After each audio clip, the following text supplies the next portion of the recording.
Bom dia, criancinhas! Tudo bem com vocês? Espero que sim, na medida do possível, vamos lá. Hoje a gente vai falar sobre a Baixa Idade Média e a formação das monarquias nacionais, tá? Isso tem a ver com o processo aí de desmonte, por assim dizer, do feudalismo e a estruturação do modo de produção capitalista, tá? Basicamente, as monarquias nacionais que a gente vai ver aqui são baseia-se, né, a ideia mais geral assim na unificação da França, tá? A gente vai ver alguns outros exemplos, como a Inglaterra, tá? O Sacro Império Romano Germânico, Portugal e Espanha, vamos apenas citar, porque já vimos isso lá em História do Brasil, né, de forma até mais detalhada. Tá? Então, nosso primeiro ponto aqui na formação das monarquias nacionais o jogo de interesses. Né? A quem interessava a formação das monarquias nacionais? Notem que os reis tinham um grande interesse nisso, né? Como a burguesia também tinha um grande interesse nisso. Né? Então, os reis, eles desejavam, né, se sobrepor aos nobres e também à igreja, já que os nobres detinham o poder local e a igreja tinha o poder universal. Por que os reis não conseguiam se sobrepor ao conjunto de senhores feudais? Porque você lembra que, no feudalismo, terras igual a poder. E quem detinha as terras era o conjunto dos nobres. O rei, no final das contas, ele tinha um poder muito mais militar do que necessariamente político. Tá? Em tempos de guerra, ele liderava os exércitos, mas ele não conseguia combater, né, o conjunto de senhores feudais por conta da relação de sucerania e vassalagem. Lembra, né, que o vassalo do meu vassalo não é meu vassalo. Então o rei tinha um domínio direto sobre os seus vassalos, mas não sobre seus subvassalos neste caso. Né? Bem como a igreja. Lembra que a gente viu um quadro do Carlos Magno ajoelhando-se diante do Papa, ou seja, submetendo o poder material ao poder espiritual? Então a igreja detinha muitos poderes ainda nesse momento. Tá? E ao que interessava a burguesia? Veja, a burguesia, quando ia de um lugar para o outro, o burguês, o comerciante sobretudo, ele tinha que depender dos senhores feudais. E veja, era uma quantidade enorme de senhores feudais. Então, em cada feudo que ele parava, ele tinha que pagar um imposto diferente, ele tinha que, para não ser aí assaltado, ele tinha que pagar pela proteção militar, havia uma dezena de moedas circulando num mesmo espaço, né? Lembra das rotas de comércio? Então, né, as pessoas, mesmo dentro do que hoje nós entendemos por país, havia uma quantidade enorme de moedas, porque os próprios senhores feudais acabavam cunhando essas moedas. Né? E também um sistema de pesos e medidas em cada região, porque quem impunha as regras eram os senhores feudais. Então, nem sempre 1 quilo num lugar era 1 quilo no outro, ou 1 metro num lugar, 1 metro no outro. Então, isso deixava a burguesia bastante insegura e prejudicava, atravancava os negócios. O grande desejo aí da burguesia é tornar os negócios mais ágeis, para ganhar mais dinheiro nesse caso aí. A partir de um dado momento, sobretudo no século XIV, a nobreza e o clero também vão se vergar ao poder do rei. Isso se deve principalmente às sucessivas guerras que vão acontecer na Europa e também às revoltas de camponeses decorrentes destas guerras, de uma grande fome no século XIV e também um negócio chamado peste negra. Então, devido a essa violência toda, e esse contexto, a própria nobreza barra clero vai acabar buscando a proteção aí, dos reis. É claro que isso não foi de graça. Em troca do apoio da nobreza e do clero, o rei vai oferecer a eles proteção, vai oferecer a eles os cargos burocráticos, ou seja, os funcionários públicos serão da nobreza, eles vão dominar a política, por assim dizer. Enquanto que a burguesia ficava com o poder econômico. A gente vai ver isso tão melhor quando chegarmos lá no absolutismo. Ficará ainda mais claro essa ideia aí. Tá? Também a nobreza receberá pensões, concedidas pelo rei, isenções de impostos e assim por diante. Então esse é a raiz, o porquê aí, da formação das monarquias nacionais. Agora a gente vai ver como ocorreu, alguns exemplos aí na França, né, na Inglaterra, no Sacro Império Romano Germânico, como havia dito, na Espanha e Portugal a gente já viu isso, né, e como ocorreu.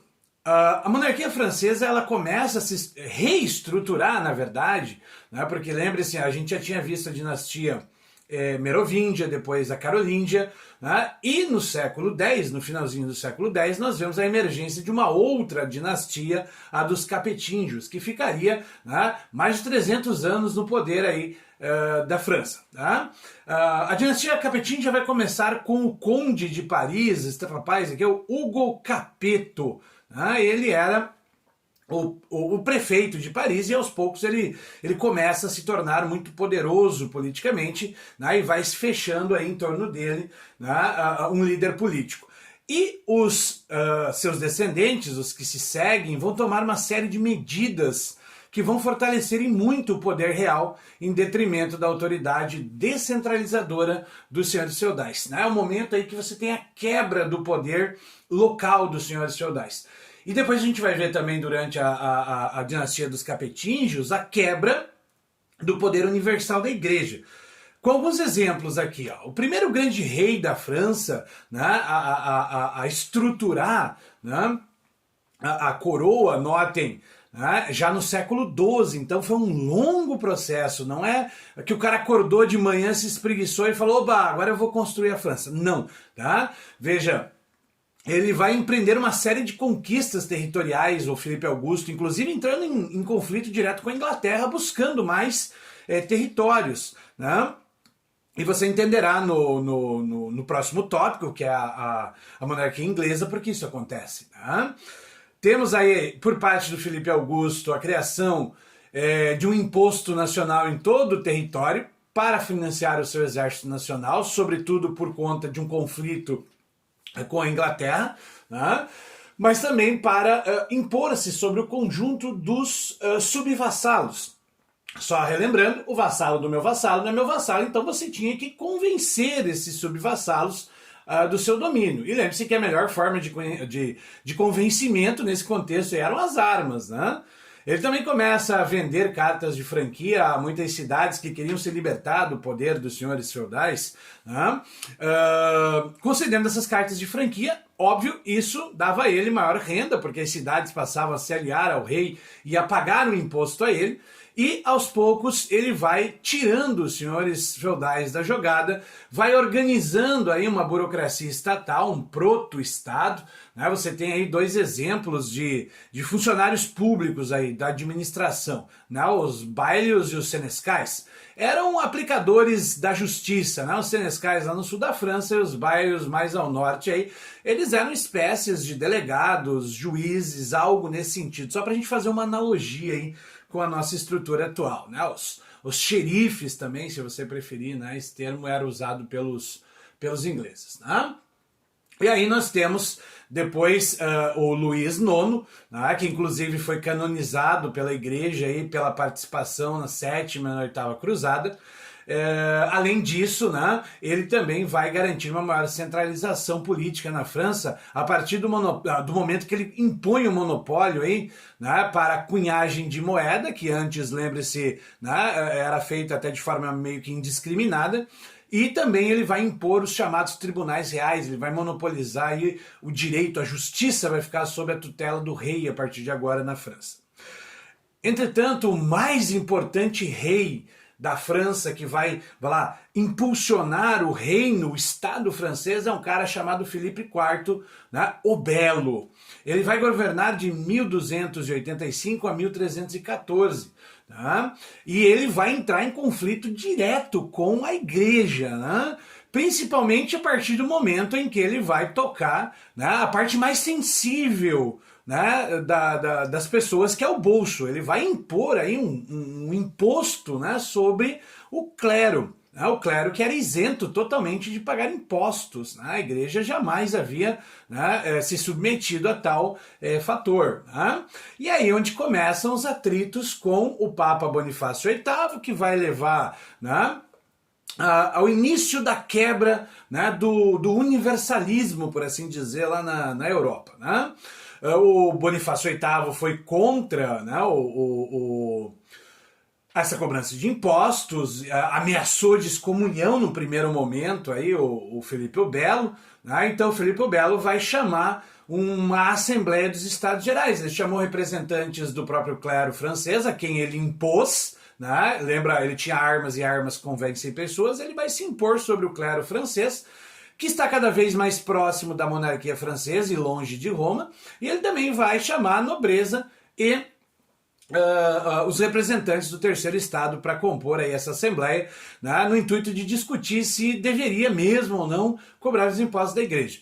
O Papa vai chegar a excomungar o Felipe o Belo e os seus asseclas aí, né, até o seu primeiro-ministro, e em meio a um turbilhão aí na fronteira entre a França e a Itália, o Papa Bonifácio VIII chegou a ser sequestrado pelos aliados do Felipe o Belo, tomou uma camaçada de pau, não chegaram a matar o Papa, libertaram ele, mas ele era um octogenário, era um senhor de muita idade já, ele acabou falecendo logo depois disso, né? O que vai fazer com que o Felipe o Belo venha intervir na sucessão do Papa. Ele vai dizer, olha, a partir de agora quem vai indicar o Papa sou eu, né? Eu sou mais forte do que Roma, é quem manda nessa bagaça aqui, e ele vai nomear um Papa, que ficaria, né, na sede, digamos assim, na casa de campo dos papas, que ficava no sul da França, cidade de Avignon, né? Ele vai nomear um papa que vai se estabelecer lá em Avignon. Obviamente, Roma não vai aceitar essa posição, né, da França de querer intervir na sucessão, e nós teremos por parte de Roma também a eleição de um Papa, né? O que levou ao chamado cisma do Ocidente, né? Durante aí 70 anos nós tivemos o Papa de Avignon excomungando o Papa de Roma, o Papa de Roma excomungando, né, o Papa de Avignon, vai para o inferno você, e ficou esse racha dentro da igreja, até que em meio à Guerra dos 100 Anos nós tivemos a reabilitação, por assim dizer, né, da igreja. Lembrando que o cisma do Ocidente é esse momento, é esse racha temporário entre a igreja católica, né, na Europa Ocidental, porque lembre-se, nós já falamos antes lá na aula 9 sobre o cisma do Oriente, que teve a ver com a formação da igreja ortodoxa grega, né? A Guerra dos 100 Anos ela foi muito prejudicial para a França no primeiro momento, né? Ela vai ficar bastante debilitada, foi em meio a isso que a igreja conseguiu, né, se reunir novamente, acabar com o chamado cativeiro de Avignon, né? A gente agora só vai citar a Guerra dos 100 Anos, a gente vai ver mais adiante o porquê ela aconteceu. Mas o que importa para a formação da França, esse evento, é o enfraquecimento da nobreza. Lembre-se, os que lutavam, né? Pensa, depois de 116 anos, ela chama Guerra dos 100 Anos por uma questão semântica apenas, mas ela durou 116, né? Você tem um grande enfraquecimento da nobreza. E mais, a emergência de um sentimento nacionalista francês, principalmente em torno de uma moça chamada Joana d'Arc, que vai aparecer na nossa história logo adiante, tá? E o fim da Guerra dos 100 Anos vai levar à consolidação aí do poder real na França, tá? Aí nós temos a formação da monarquia francesa, da monarquia inglesa, perdão. A monarquia inglesa ela vai se formar a partir de um conflito que se estabeleceu entre os saxões e os normandos. Você deve lembrar que a gente viu ao final do Império Romano uma invasão dos anglo-saxões aqui na Bretanha, né, que era parte do Império Romano. E no ano de 1066, um camarada chamado Guilherme o Conquistador, que nós falamos anteriormente dele, ele vai invadir a Inglaterra. Isso aqui será o último grande deslocamento populacional da Idade Média. Lembre-se que essa parte aqui chama-se Normandia, exatamente por conta da ocupação dos normandos nessa área, né? Então, os normandos invadem a Inglaterra e depois da Batalha de Hastings, em 1066, eles vão impor-se sobre os saxões, né? Vão dominar os saxões e vão estabelecer aí, né, um domínio dos normandos sobre essa nobreza saxã, que sairá muito enfraquecida desse conflito, o que levará à emergência de uma dinastia aí, né, pela miscigenação, por assim dizer, de saxões e normandos, né, chamado Plantageneta ou Angevina, mas raramente vai aparecer esse termo aqui, né, normalmente dinastia Plantageneta, tá? E aí nós temos o primeiro rei dessa dinastia aí, né, que é o Henrique II. Ele casa-se, né, com uma nobre saxã e vai estabelecer aí essa aliança entre os dois grupos étnicos. Né? E ele vai impor sobre essa nobreza saxã, né, os seus direitos, né, a sua justiça, os seus costumes. Se vocês já leram ou mesmo, né, assistiram um filme lá do Robin Hood, né, o enredo do filme, gente, gira em torno, ou do livro que é mais fidedigno, ele gira em torno da luta entre os saxões e os normandos. E a gente vai ver isso durante um bom tempo na Inglaterra. Né? E quando ele impõe os tribunais reais, ele está impondo os seus costumes sobre essa nobreza saxã. Entretanto, o mais famoso dos reis da dinastia Plantageneta foi Ricardo I, também conhecido como Ricardo Coração de Leão, né? O grande rei guerreiro, The Lion King, né? E que vai ser o cara que patrocinou a Terceira Cruzada, né? Na verdade, ele passou muito mais tempo da sua monarquia aqui, ó, em guerra do que governando a Inglaterra, né? Ele tava dando porrada mundo afora, e o negócio dele era dar uns rolê meio violento por aí. E, obviamente que para financiar essas guerras, ou mesmo a própria Terceira Cruzada, que foi a Cruzada dos Reis, né? A gente vai ver ele aumentando os impostos na Inglaterra. O que vai causar, obviamente, uma revolta aí dos nobres, mas os nobres só vão ficar revoltadinhos, não vão se sublevar contra o rei, porque pensa você bater de frente com um rei chamado Ricardo Coração de Leão, isso causava uma imponência, né? Mas isso acabou com a morte dele. Ele levou uma lança no meio do peito, no meio a um conflito lá na França de Felipe Augusto.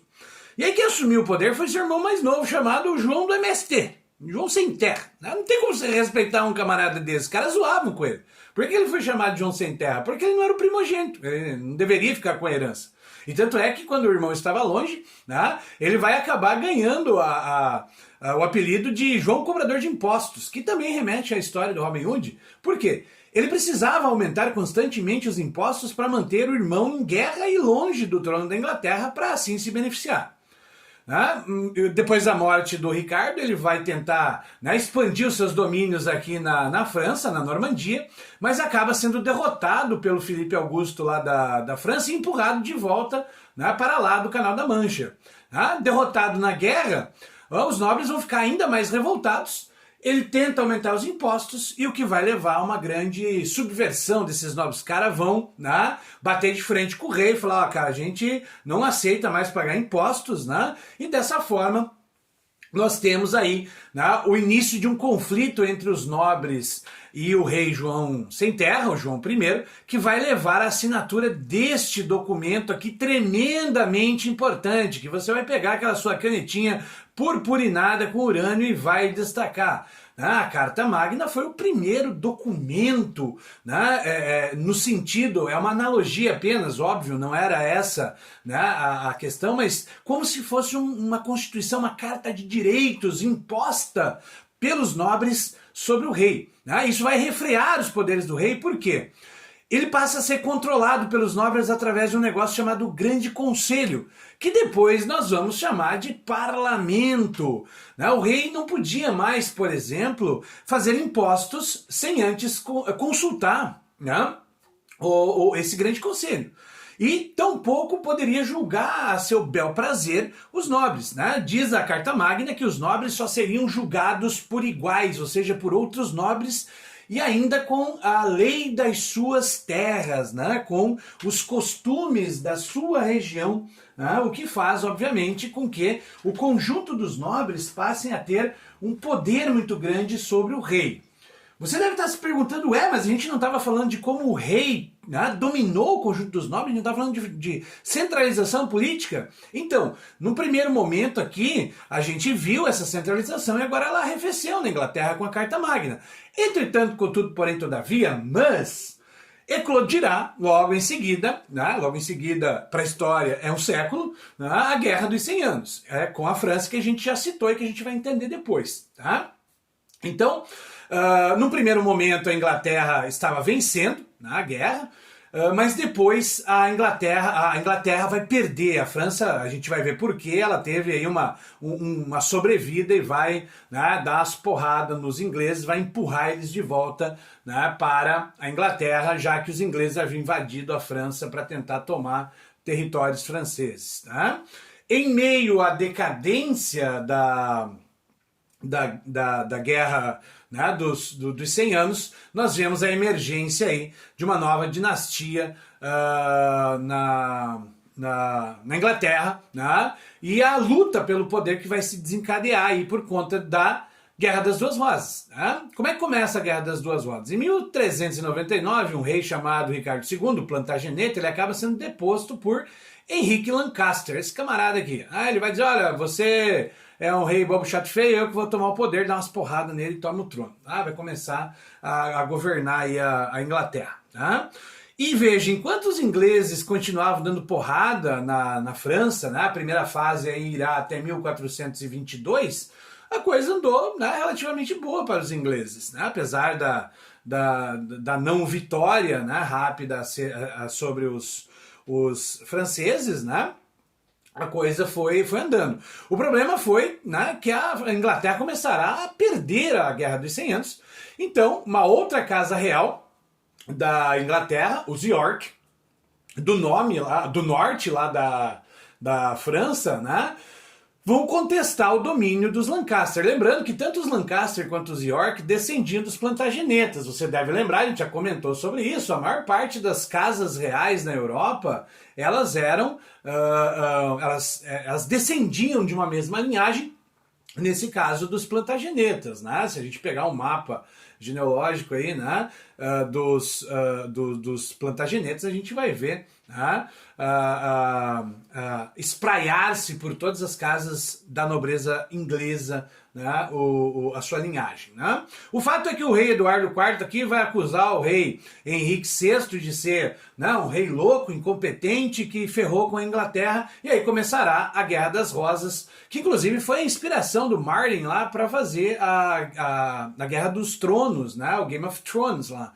Né, a disputa aí, né, você pode colocar aí os Lannister e os York, né, os caras do norte lá, que eu não estou recordando o nome lá, os Stark, né? Se você pegar aí os nomes, são muito parecidos. Inclusive, o próprio mapa, né, do Game of Thrones remonta aí a Grã-Bretanha e tudo mais. O fato é que em 1485, né, o Henrique Lancaster, né, ele irá acabar com esse conflito ao casar-se com Isabel de York, né, que era filha aí do Eduardo, né, IV, né, vai casar-se com ela, e aí vai formar a dinastia Tudor. Pode observar que a rosa vermelha, né, junto com a rosa branca, aí a rosa dos Lancaster com a dos Yorks, vai formar a rosa Tudor, né, a nova dinastia da Inglaterra. Né, os ingleses pensaram agora é Tudor ou nada. Né, o que vai levar à pacificação interna da Inglaterra e a centralização política, que por sua vez daria um grande impulso comercial e econômico para a Inglaterra, sobretudo nos reinados subsequentes de Henrique VIII, que a gente vai falar depois lá na Reforma Religiosa, e também, né, durante o governo da Elizabeth I, que era sua filha, onde a Inglaterra terá um impulso muito grande aí no comércio internacional por conta da expansão marítima comercial. Né? E também a formação dos enclosures. Marquem esse nome, tá em negrito aí, porque é importante. Nós vamos voltar a falar dos enclosures aqui, ó, né? Entre o século XV e XVII, eles já existiam anteriormente, mas aqui há um crescimento muito grande por conta da pacificação interna. E enclosure seria basicamente cercamento, esses cercados aqui, ó, onde os caras usavam para a criação de ovelhas, né? Para tosquiar a ovelha, para tirar lã, para vender para a indústria têxtil, lembrando que a indústria têxtil era, a base dela era a lã de ovelha e não algodão aí nesse momento, né? Aqui é um foco maior nesses enclosures, tá? E aí a gente vai falar agora da formação do Sacro Império Romano Germânico, né? Quando vocês ouvirem falar sobre o Terceiro Reich, vocês se perguntam, mas quando é que foi o segundo e o primeiro? Então, o Sacro Império Romano Germânico é tido por muitos historiadores, né, e que, óbvio, foi usado aí de forma, né, ideológica pelo nazismo como o primeiro Reich, né, o momento aí que você tem o Império Alemão, né? E esse primeiro Reich, né, ele teria sido constituído aí por Otto I, que era rei, né, dos germânicos lá indo para o leste da Europa. Ele vai impedir o avanço dos magiares. Os magiares eram aqueles camaradas que a gente viu lá no começo da aula 11, que tentavam invadir pelo leste da Europa os territórios. Não só ele derrotou os magiares, como ele anexou muitos territórios também na Europa Central. Você ainda não tinha fronteiras nacionais. Lembre-se que a gente começa a formar as fronteiras agora, no século XIV, principalmente com a emergência aí dos Estados Nacionais. Também conquistou uma boa parte da Itália, depois a gente vai ver um mapa ali sobre isso. O fato é que, quando ele faz isso, óbvio, a igreja vai tê-lo como um grande protetor. E a igreja dará a coroa ao Otto I, como deu lá ao Carlos Magno, aquele que protegeu a igreja, que expandiu o cristianismo. Então a coroação dele foi realizada em Roma, pelo Papa, e marcou o que seria chamado depois de Sacro Império Romano Germânico, além de estabelecer uma relação política, visando enfraquecer a nobreza guerreira e proprietária de terras na Alemanha. Esse era o mote da formação aí desse Sacro Império Romano Germânico. E o Otto I terá uma vantagem enorme em termos políticos. Ele vai ter um benefício tremendo aí, por quê? A igreja irá conceder ao Otto I, que era imperador agora e não mais apenas rei, ele passa a nomear os bispos como administradores reais. Veja aí, você tem uma ligação muito forte, politicamente falando, entre a igreja e esse Sacro Império Romano Germânico. Ele vai interferir diretamente na indicação desses bispos que virariam depois administradores reais. Como é que eu falo indicação naquele momento? Eu chamo de investidura. Veja, ele investia, ele acreditava nesses caras, ele dava o poder a eles. Então, ele é que indicava os membros da igreja. O que se chamou de investiduras laicas. Por quê? Porque primeiro era o imperador quem indicava o bispo. E, obviamente, ele não ia colocar um cara lá apenas pela sua vocação. Ele colocaria lá também por questões políticas. Ele ia colocar os seus aliados políticos, os seus asseclas. Lembre-se, a ideia dele aí era, vamos lá, conseguir mais poder. Resultado disso, nós teremos, depois de um século, um pouco mais de um século, uma revolta da igreja ou de parte da igreja, porque a igreja se tornou um balcão de negócios. É aí que a gente vê surgir aí no final do século XI aí a reforma do monastério de Cluny. O objetivo dessa reforma era acabar com a simonia e o nicolaísmo. O monastério de Cluny era um dos mais importantes produtores de saber da Europa. A gente vai ver isso na aula 13 e 14, melhor como é que funcionava, a questão do conhecimento na Idade Média, mas saiba que era um dos lugares intelectualmente mais importantes da cristandade. E esses caras estavam querendo se opor à simonia. O que é a simonia? Era a venda de cargos da igreja. Isso aqui, de nomear o bispo aí, qualquer um que não tivesse vocação e tudo mais. E também o nicolaísmo. O que é o nicolaísmo? É a vida mundana dos padres, dos bispos. Por quê? Como esse cara não era bispo, padre por vocação, muitas vezes tinham concubinas, tinham amantes, eram casados. A gente vai ver isso se reeditar na Igreja Católica posteriormente. Mas eles tinham uma vida como um homem comum e não como um homem do clero. E é contra isso que os clunicenses irão se erguer. E uma das grandes consequências dessa reforma do monastério de Cluny aqui, é a criação do Colégio de Cardeais. Se você lembrar da aula 10, a igreja, desde o século IV, ela manteve a mesma estrutura até o século XI, a gente falou disso lá, quando falou da igreja, Porque no século XI eles vão criar o Colégio de Cardeais. Qual era a ideia da criação do Colégio de Cardeais? De um colegiado. Era que a partir de agora, somente a igreja, através dos cardeais, poderia escolher o Papa. Mais tarde isso vai dar origem a um negócio chamado conclave. Né? O conclave, né, será aí a reunião, né, que se fará, né, a portas fechadas e tudo mais. Quem assistiu o filme ou leu o livro Anjos e Demônios, né, inspirado na obra do Dan Brown, sabe o que é um conclave. Né? Os cardeais se reúnem lá e não saem por nada de dentro da sala lá na Capela Sistina enquanto eles não tiverem a eleição do Papa. Né? Esse é o mais famoso Papa a ser eleito no contexto dessa reforma, né? O Hildebrando de Cluny. Veja, né, ele era um membro da ordem clunicense. Né? Ele foi o primeiro Papa a ser eleito por esse novo sistema aí, né, de colegiado de cardeais. Né? E ele vai assumir o nome de Gregório VII. Veja, os papas, quando eles assumem o poder, né, eles mudam o seu nome, né, tentando indicar a direção que vai o seu papado. Então ele vai escolher o nome Gregório VII em homenagem a Gregório Magno, disse ele, né, o Gregório Grande, um dos patristas da igreja e assim por diante. Tá? E é aqui que vai começar a desavença. Ó, esse é o monastério de Cluny, né? Uma imagem só para você notar aí. É praticamente a ideia de um feudo, mas apenas para os religiosos nesse caso. Né? Moravam lá os monges. A gente vai ver uma série aí de ordens religiosas, como a gente já falou lá na aula 10. Tá? A treta foi o seguinte, né? O imperador do Sacro Império Romano Germânico, observe aqui, ó, o que está em laranjinha aqui era domínio, né, do Sacro Império Romano Germânico. Né?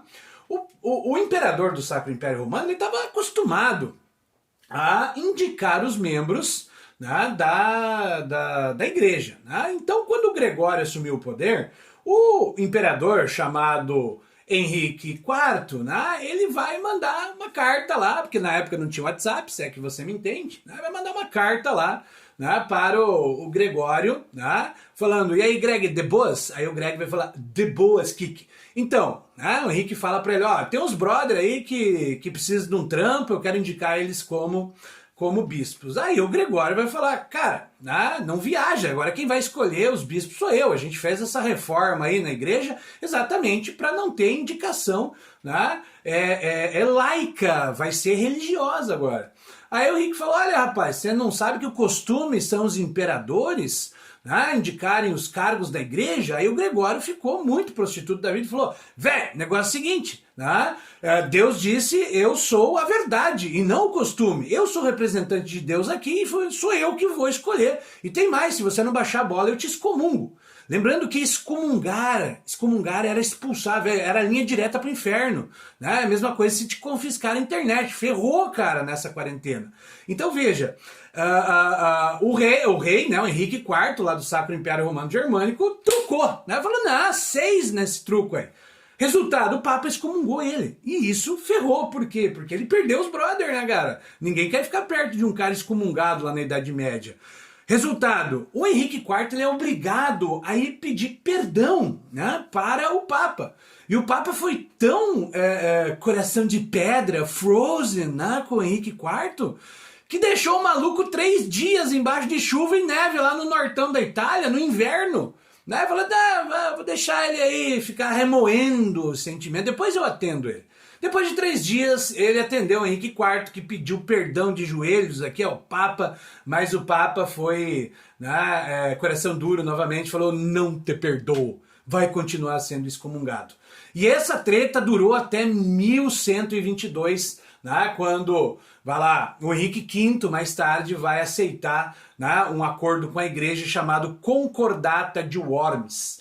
E isso acabou, né, com o processo de centralização política que vinha, né, no que seria o Sacro Império Romano Germânico naquele momento. Né?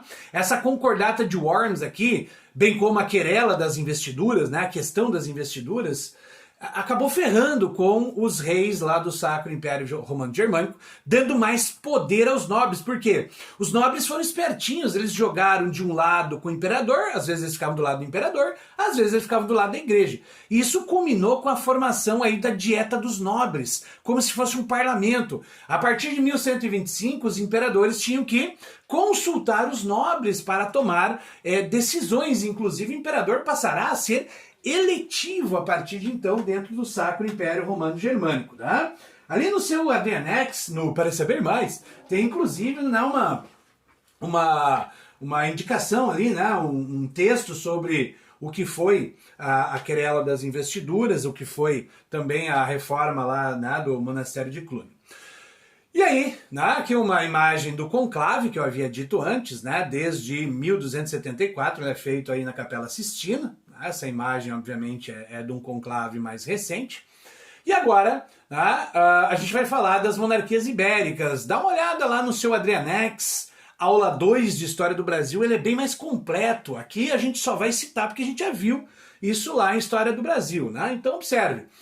A Guerra da Reconquista será o grande impulso para a formação das monarquias ibéricas, tanto a Espanha quanto Portugal, por conta daquele espírito cruzadista que a gente inclusive falou na última aula. Né? A Espanha, né, ela vai se consolidar, ela vai se formar politicamente a partir do casamento aí do Fernando de Aragão com a Isabel de Castela em 1469, né, e vai consolidar isso definitivamente em 1492, quando os árabes são expulsos lá da Península Ibérica, né, são expulsos lá de Granada para o norte da África. E Portugal, né, começa a sua consolidação também com a dinastia de Borgonha, lembra, com o Afonso Henriques, né, também por conta da Guerra de Reconquista, e depois vai fechar esse processo aí com a Revolução de Aves em 1385, quando se forma o Estado Nacional português aí, né, uma aliança entre o rei João de Aves e a burguesia, beleza? Aqui tem algumas imagens, né, o brasão de Portugal e tudo mais. Depois a gente vai falar lembre-se que quando as coisas estão ruins, calma, elas podem piorar significativamente, tá?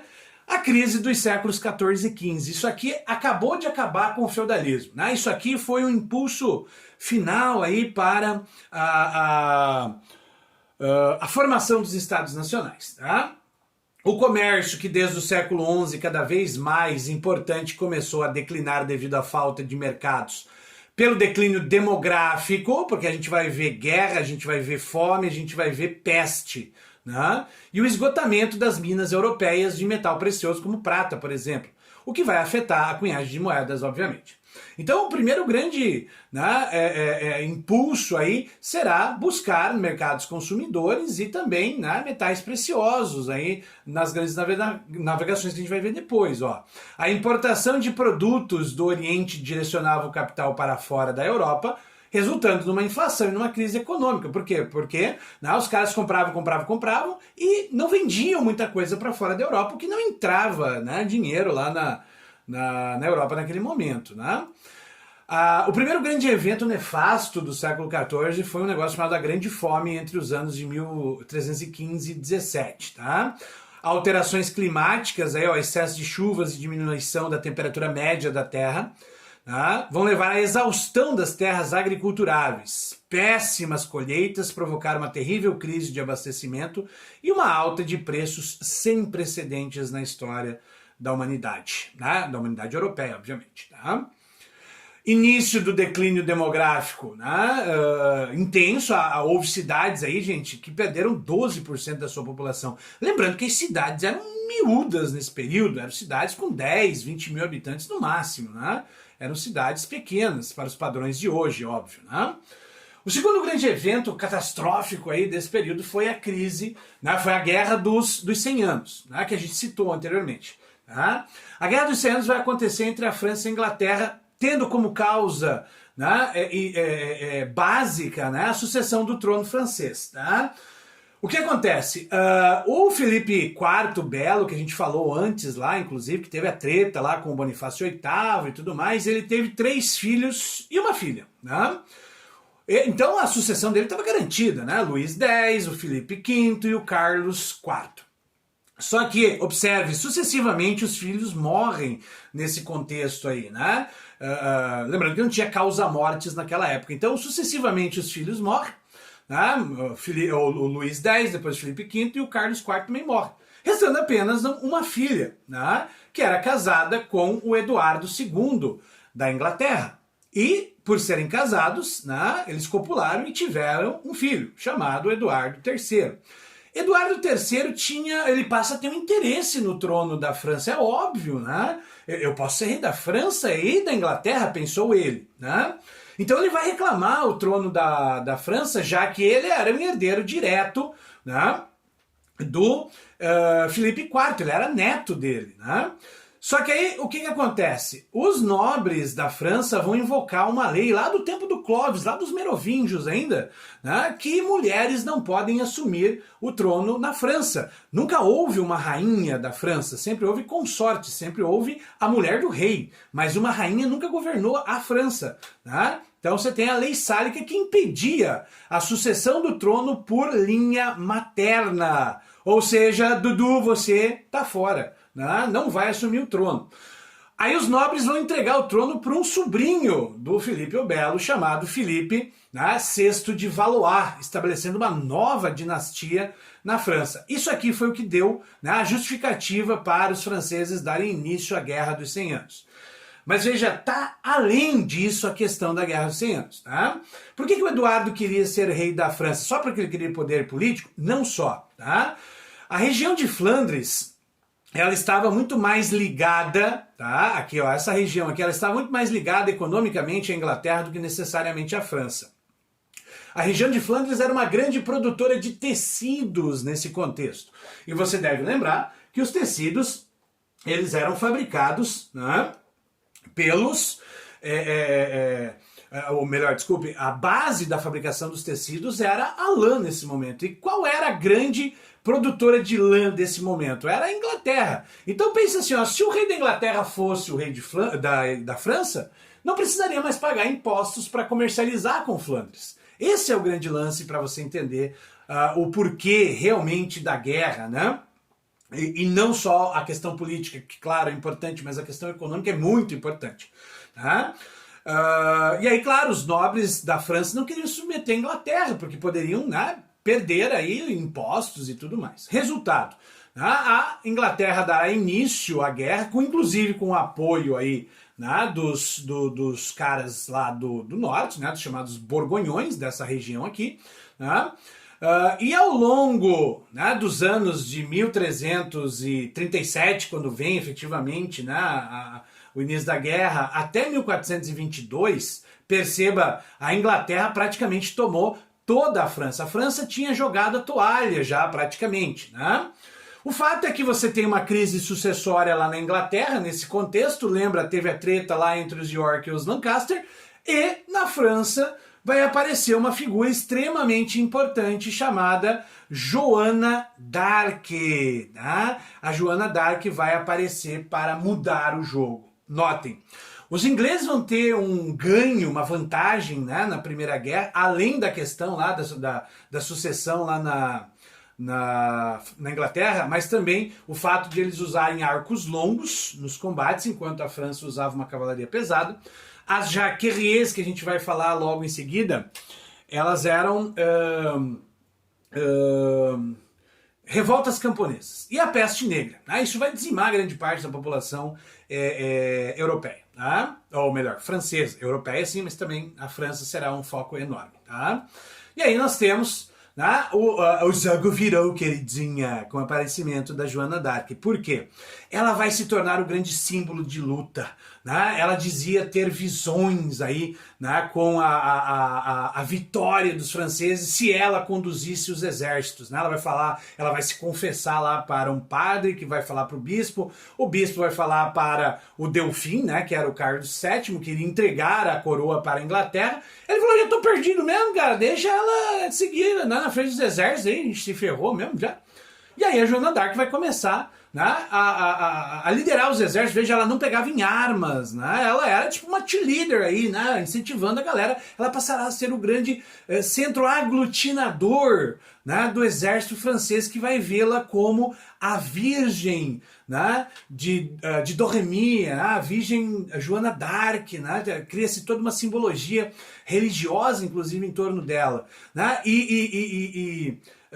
inusitadamente os caras vão vencer, a primeira batalha que os franceses vencem é sob a liderança da Joana d'Arc lá em Orleans. E depois eles foram vencendo e vencendo, e claro, a Joana d'Arc tornou-se um grande símbolo, um grande impulsionador aí da vitória dos franceses. Aos poucos os franceses vão retomando o território, né? E o Carlos VII se animou tanto que falou: eu não vou entregar a minha coroa para um moleque lá da Inglaterra. Ele coroou-se rei, né? Nesse meio tempo a Joana d'Arc foi capturada pelos ingleses, né, que vão tentar esmagar essa figura da Joana d'Arc. Né? Ela será acusada de bruxaria, porque ela tinha visões e sonhos, mas principalmente ela foi acusada, né, de subverter a ordem natural. Ela vestia-se de homem, e por conta disso ela foi queimada viva, né, pela Inquisição inglesa. E o resultado da Guerra dos 7 Anos, como a gente viu, foi a centralização política. A França torna-se um país a partir daí. A peste negra que a gente falou ainda há pouco foi a maior pandemia, né? Uma das maiores da história. Né? Inusitado, né? Lembre-se, nós estamos passando 2020, né? Uma pandemia mundial, né? Já morreram milhares de pessoas mundo afora.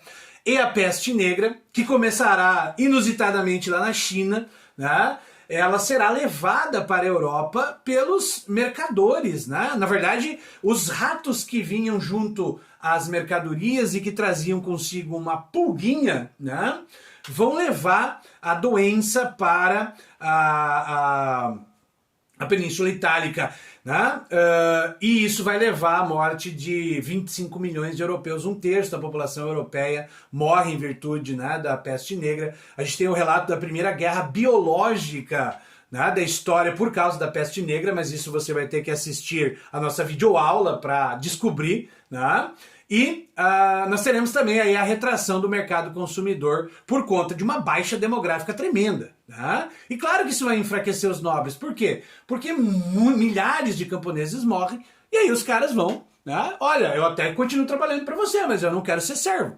Se você não quiser, trabalha sozinho aí. Então começa a necessidade aí de concessões aos camponeses. Né? A peste negra, algumas imagens aí, né? A dança da morte, né? Os corvos, que eram os caras que eles eram médicos coveiros, eram eles que entravam nas casas lá para tirar os corpos putrefados lá. O próprio termo quarentena nasce nesse momento. Os caras lacravam as casas dos contaminados por 40 dias, mesmo com a família lá dentro. Se você passou 40 dias, você vive. Se não, né, infelizmente, né, morreu. Aqui algumas imagens, né, as pinturas renascentistas retratando o que foi a peste negra. Também temos, né, as rebeliões camponesas. Lembra, tudo que está ruim pode piorar significativamente. As Jacquerie na França, né, a partir aí de 1358, né, são milhares de camponeses aí se rebelando, matando nobres, queimando castelos, né, contra as forças do rei também. Né, a própria nobreza vai se aliar aos reis, né, ao rei nesse caso, né, por conta disso. E as revoltas de Wat Tyler, lá na Inglaterra, mesma coisa, né, que na França, uma revolta de camponeses. Wat Tyler é um padre lá que vai liderar essa revolta, né, pedindo o fim dos impostos feudais, a abolição da servidão e o fim dos cercamentos. Tá? Com o apoio do rei, a nobreza capturou e executou os líderes do movimento, destruiu aldeias inteiras e matou milhares de servos. Tá? Aqui a gente vê, né, os principais centros de revoltas, as Jacqueries aqui, né, as explosions aqui, né, as revoltas populares. Né? Olha só na Inglaterra lá, o bicho pegou valendo, né, os ingleses meio brabinhos lá também. Beleza? E agora, para a gente fechar esta aula, né, vamos resumir aí a desgraça toda. Tá? Então veja, cronologicamente a tomada de Constantinopla pelos turco-otomanos em 29 de maio de 1453, às 8h02 da manhã, por um cara chamado Mehmed II, né, o Maomé II, coloca fim, cronologicamente, à Idade Média. Tá? Lembrando que desde o século XIV estava em decadência.